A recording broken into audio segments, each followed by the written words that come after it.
Mouth of Sauron doesn't seem to get a whole lot of love in this game. However, there's a guy on my server this season who found out that, him and I are on the same server. Apparently, he's a fan of the channel. He provided me with a whole bunch of really cool MOS reports.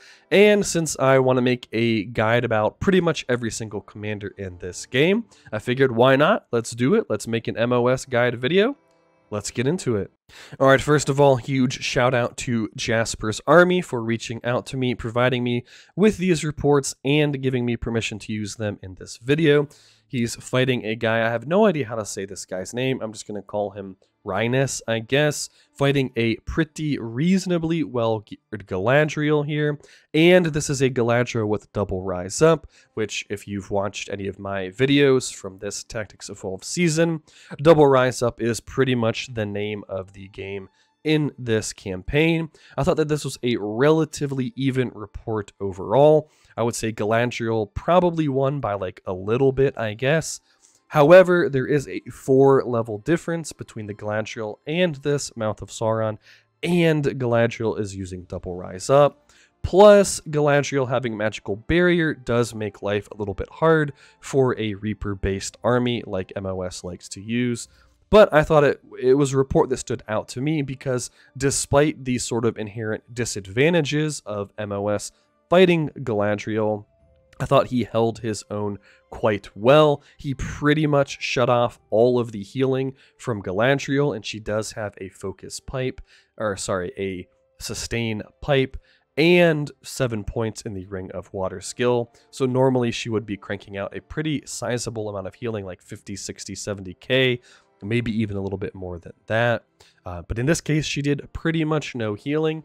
And overall, the Reapers still did a pretty respectable amount of damage, considering they are hitting these guards of the tower that are up to 115 defense pre-combat. This is before Magical Barrier takes effect. He does have full points in Magical Barrier, so they're going to be sitting at... Actually, we can just pull it up. Let's go ahead and pull it up and see exactly how much defense these guys are sitting at. They go up to Guard of the Tower. They go up to 193 defense. They're gaining 77 extra defense from Magical Barrier. So these are super tanky boys against physical damage. All right, we'll go ahead and move on and talk about gear and skills. So for gear on Mouth of Sauron, he is a commander that is going to be completely reliant on his army dealing damage, meaning you want a lot of things that buff your army's attack. The Gigantic Hammer is a perfect example of that. Having +6 attack, this is one of the best items in the game, in my opinion, simply because finding weapons with +6 attack isn't exactly easy, Gigantic Hammer being one of those. Optimally, I think that this would have the Rend trait on it. However, with gold items, sometimes you just have to work with what you get. As far as the chest, we have a Scale Mail with Melee Vigor. This is definitely a pretty nice option here because it's going to make these melee units more tanky. Reapers are very squishy, so giving them extra defense and another amount of damage reduction on top of a nice balance between might and focus is a good choice there. I think there's a lot of good options for a chest piece for Mouth of Sauron, but what you'll want is just anything that's going to help your Reapers survive, as MOS is one of the best Reaper commanders in the game. As far as the helm goes, there's a very cool little interaction here, and this is the interaction between Tranquility and the Harbinger of Darkness skill.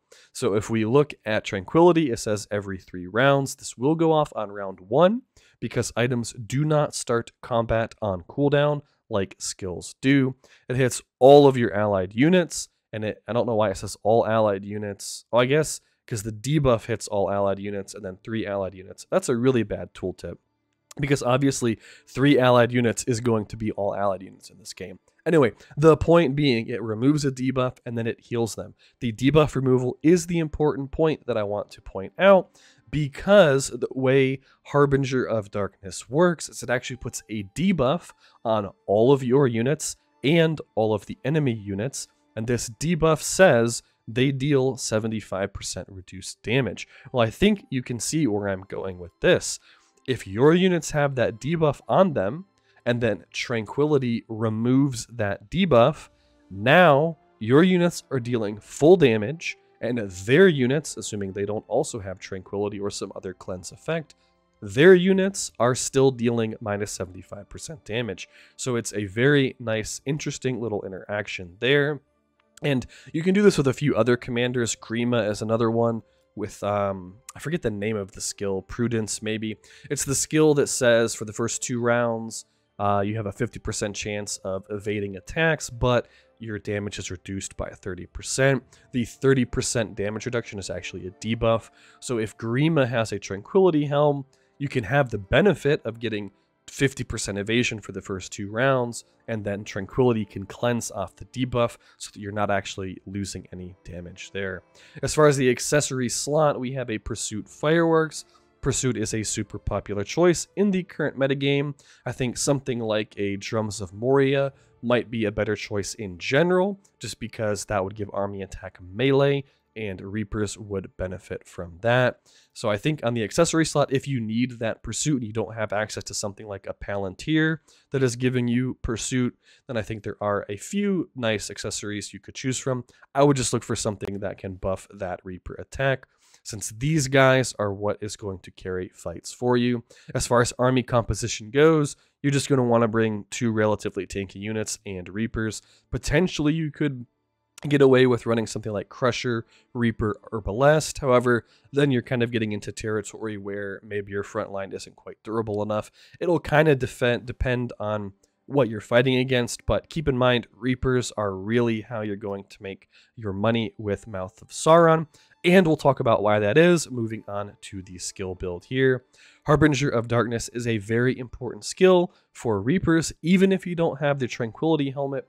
This helps shut down those early rounds of combat, which is phenomenal against huge burst commanders like Faramir, Gandalf the Grey, even Gil-galad, where you don't really want to be fighting in those rounds where he has the Omega evasion.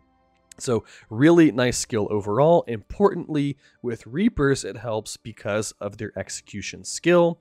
This is going to go off on the 5th round of combat, last until the end of combat. So on round 5, they gain 70% bonus damage.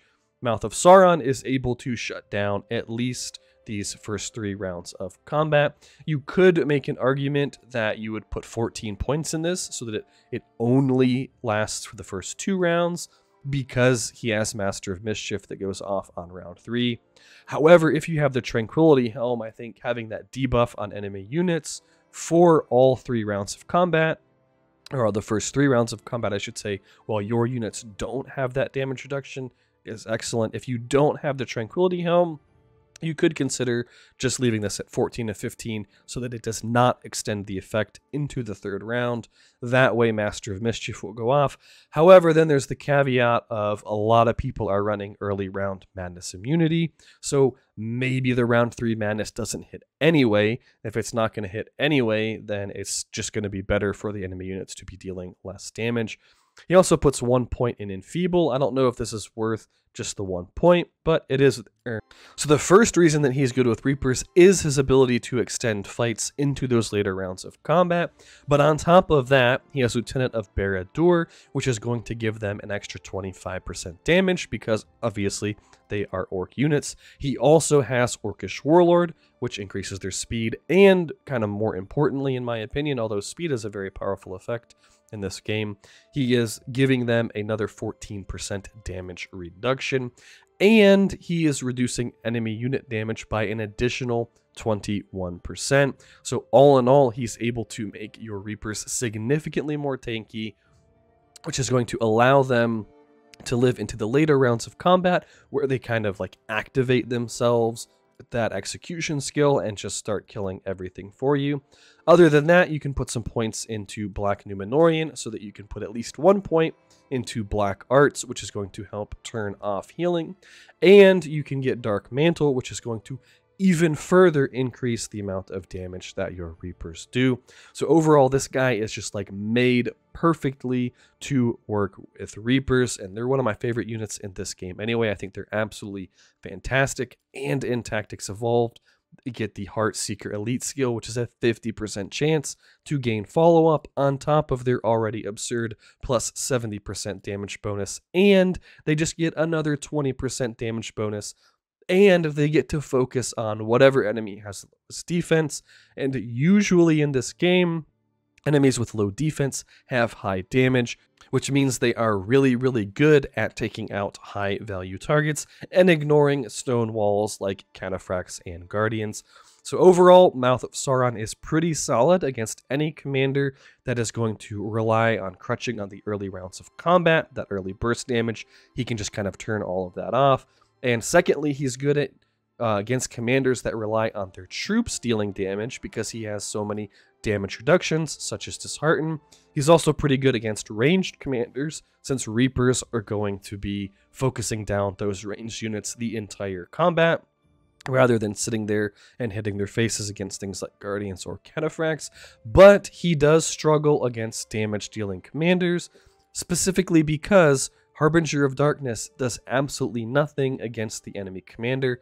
This only affects allied and enemy units, and the Dishearten skill also only affects enemy units. So a lot of his nice damage reduction stuff, a lot of his things that mess with the enemy army are only going to be hitting their units. He can't really interact with their commander in the same way that some other commanders can. Additionally, Master of Mischief, I'm pretty sure can only hit units as well. So he doesn't really have a great way with his normal build of shutting down enemy commanders. Even the skill that does reduce commander damage, it's only on normal attacks. It does not affect skill damage. So that's really also not a great way of shutting down enemy commander damage, since almost every single commander that deals damage is dealing damage via skills, except like Legolas, who auto attacks a million times. But anyway, in general, that is his major weakness. So in that regard, in Tactics Evolved, where double rise up damage commanders kind of dominate everything, your mileage may vary with Mouth of Sauron.